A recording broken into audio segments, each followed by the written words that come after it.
Sa gitna ng mga usapin ng panibagong paghahain ng impeachment complaint laban kay Vice President Sara Duterte, nilinaw ng Malacanang na hindi makikialam dito si Pangulong Ferdinand Marcos Jr. Pero naniniwala ang palasyo na dapat managot ang bise kung mapatunayang totoo ang reklamo laban sa kanya. Nagbabalik si Christian Bascones. Ang dapat managot ay dapat managot. Tugon ito ng palasyo patungkol sa umuugong na plano ng muling paghahain ng impeachment complaint laban kay Vice President Sara Duterte. Ayon sa palasyo, ang mensahe ni Pangulong Ferdinand Marcos Jr. na nananawagan ng pagkakaisa ay hindi para hadlangan ng karapatan ng sinuman na magsampa ng kaso laban sa mga opisyal ng pamahalaan na dawit sa mga irregularidad, kundi ang pagkakaisa laban sa katiwalian para sa pagpapaunlad ng bansa. Hindi po magkakaroon ng pagkakaisa kung may naiiwang issue na dapat na sagutin. So sa ngayon muli, hindi po sakop ng Pangulo kung sino man po ang magsasampa ng impeachment complaint laban sa Vice Presidente.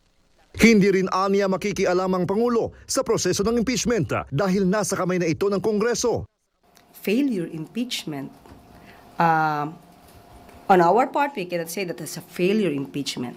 There's still an ongoing pending case before the Supreme Court. Well, anyway, muli sasabihin natin, ano man ang mangyari po tungkol sa impeachment, yan naman po ay nasa jurisdiction po ng Kongreso at kung sino man po ang magsasampa ng kaso na yan, ay hindi po makikialam ang Pangulo. But muli, ulit-ulitin natin, ang Pangulo po, ang nais po niya, managot.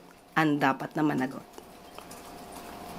Samantala, tinitingnang posibleng maging batayan ng panibagong impeachment complaint laban kay VP Sara ang testimonya ni Ramil Madriaga na sinasabing dating ahente ng Civil Intelligence ng Vice Presidente at ng kanyang ama. Matatandaan, noong 2025, 215 kongresista ang sumuporta sa Articles of Impeachment laban kay Duterte. Ngunit ito ay nabasura matapos ang desisyon ng Korte Suprema nang ideklarang labag sa isang taong ban ang magkakasunod na reklamo. Samantala, nauna nang itinanggi ni Duterte ang usapin ng panibagong impeachment at tinawag itong isang taktika kaugnay ng pagpapasa ng 2026 national budget. Ako si Christian Bascones ng PRTV News, nagseserbisyo para sa Pilipino.